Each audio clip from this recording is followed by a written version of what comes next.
Takasago shock. So ito yung ipalit ko sa rear shock ko kasi pumutok na to. Kailangan na palitan. Palit ng rear shock ng Honda Wave 100. So ipakita natin kung paano to baklasin lahat. Umpisahan natin. Nabuksan ko na to. So meron ako itong screwdriver at saka itong pangbukas ito. So unahin natin. So bago ko pala tanggalin tong cover sa gilid, so unahin ko muna tong bracket ng top box. So kailangan to tanggalin muna. Ito yung unahin kasi may top box ng motor ko. Yun, tanggal na. So isunod natin yung cover. Tanggalin natin yung screw sa gilid. Saka doon sa ilalim. Saka natin tanggalin. Kasi matanggal na yan. Ganun lang pagtanggal, ang dali lang, di ba? Sunod natin gawin, ito namang yung itong nut dito sa may shock sa baba at saka sa taas. Tanggalin natin. Yun, tanggal natin yung isang shock, kabila naman.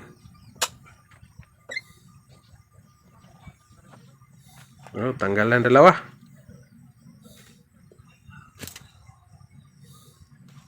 So, ito naman yung bagong ipalit natin.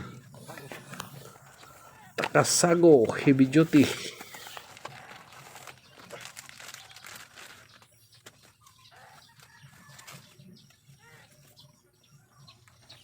Salpak natin yung una.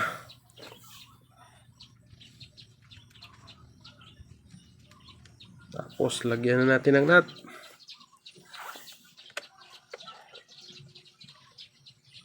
Higpitan.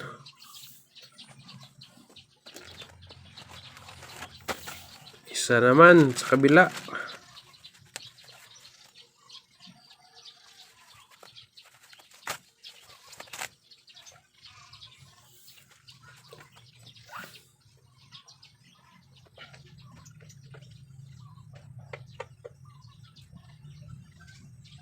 Pagkatapos, higpitan din sa kabila. Ayun, tapos na nalagay yung bago. Ibang ganda na tingnan, no? Ito po yung natanggal natin. Ito.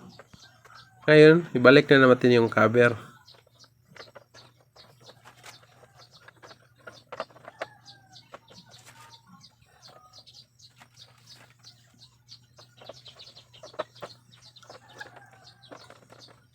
Tapos na salpak, lagyan natin ng screw.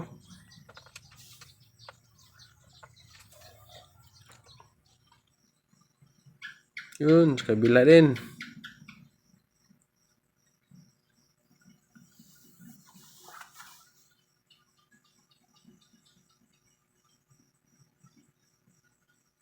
Yun, tapos na. Ito na yung top box. Ibalik natin yung top box.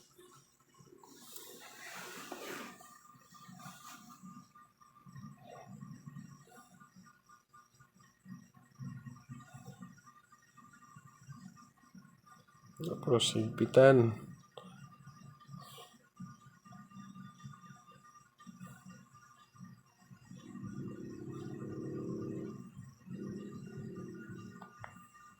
Ayun, napakadali lang. Thank you for watching.